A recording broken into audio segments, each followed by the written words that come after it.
եմ ներկայացնել այսօրվա ակցիայի հիմնական իմաստը որն է։ Մենք ուզում ենք ցույց տալ մեր ոճի մեջ, ցույց տալ, թե մենք ինչ ենք ունեցել երկար տարիներ եւ շարունակում ենք ունենալ հիմա ժողովրդավարության բաստիոն կոչվող իրավիճակում, որտեղ մարդուն զուտ հարց տալու համար կարող են բառացիորեն գործ կարել, եւ սա հենց այդ խորհրդանշական ակցիան էր, որը ավելի քաղաքական է, քան ինչ որ դուք տեսնում եք դաշտում, այն անպարկեշտ պահվածքը, որը տեսնում եք, այն խոսքերն ու այն բոլոր, չգիտեմ, մտքերը կարկառում, որ դեմքերը հայտնում են, սա դրա մասին էր։ Ուղղակի մենք մեզ բնորոշ միջոցով արեցինք այս ակցիան։ Հեռուստաընկերությունը կազմակերպել էր բանավեճ, ամենից այդ բանավեճերը շարունակվելու են, երեկ էլ 15 կարծեմ քաղաքական ուժ են մասնակցում, նաև ձեր քաղաքական ուժը պոպկորնով է ներկայացրել, ինչու՞։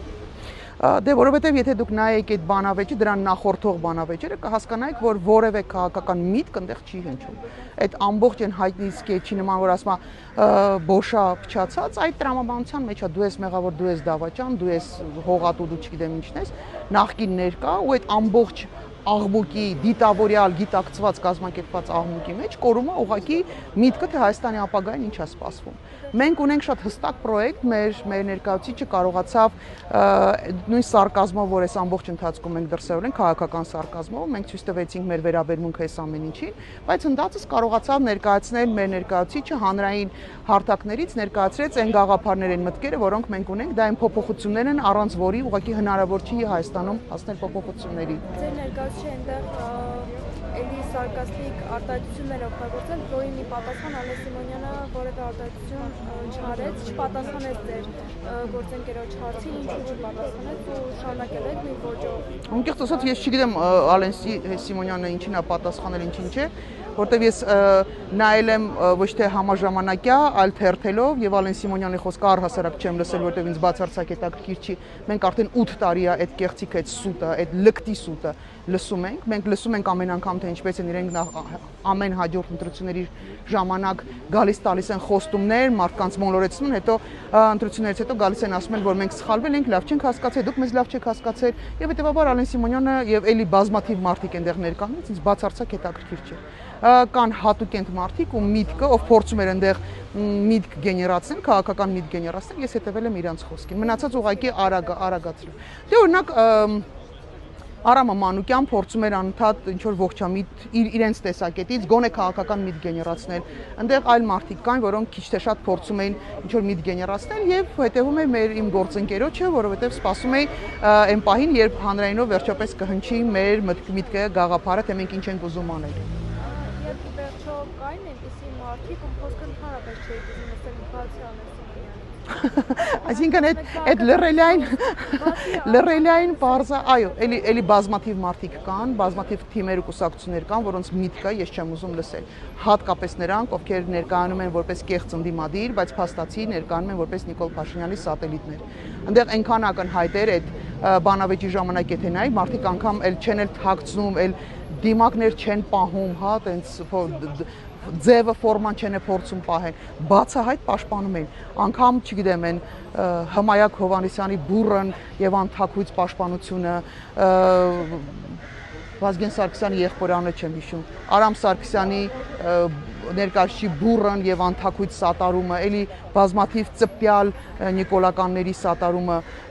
Նիկոլ Փաշինյանին ակնհայտ էր։ Սա շատ լավ էր, իրականում սա բանավեճ չէ, սա քաղաքական բանավեճ, սա խայտառակություն է, բայց մյուս կողմից էլ շատ լավ է, հասարակությունը հնարավորություն է տեսնում, թե ինչի դեմ ենք պայքարում։ Մենք մերժում ենք այ ապաքաղաքական ընտրությունները, սրանք ապաքաղաքական, սա աղմուկի ընտրություն է։ Էլի են լինելու բանավեճը, Անձնապես ես թիմակիցները մասնակցելու են, ես չեմ մասնակցելու ինչու, որովհետև մեր գործող օրենսդրությունը